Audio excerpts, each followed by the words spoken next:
नमस्कार दोस्तों, आप सभी को शरद पूर्णिमा की ढेरों शुभकामनाएं। आइए सुनते हैं शरद पूर्णिमा व्रत कथा। पौराणिक कथा के अनुसार एक नगर में एक ब्राह्मण रहता था। उसकी 2 पुत्रियां थीं। उसकी बड़ी पुत्री हर पूर्णिमा का व्रत किया करती थी, जबकि छोटी बेटी चंचल मन होने की वजह से कभी भी व्रत पूरा नहीं कर पाती थी।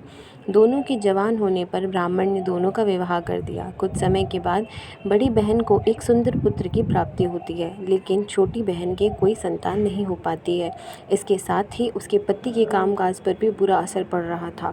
ससुराल वालों को जब समझ नहीं आ पाता है कि इस बुरे माहौल की वजह क्या है, तब वह घर में ज्योतिष को बुलाकर पूछते हैं कि इसकी वजह क्या है।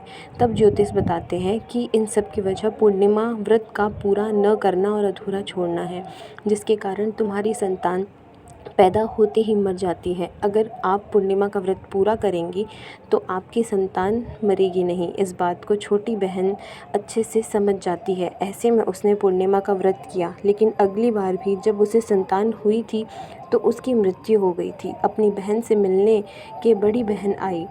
ऐसे में छोटी बहन से एक पाटा में अपनी मरी संतान को रखकर कपड़े से ढक दिया और उसी के ऊपर अपनी बहन को बैठने के लिए कहा। जैसे ही बड़ी बहन उसमें बैठने को हुई तो उसका वस्त्र बच्चे को छू गया और वह तुरंत ही रोने लगी।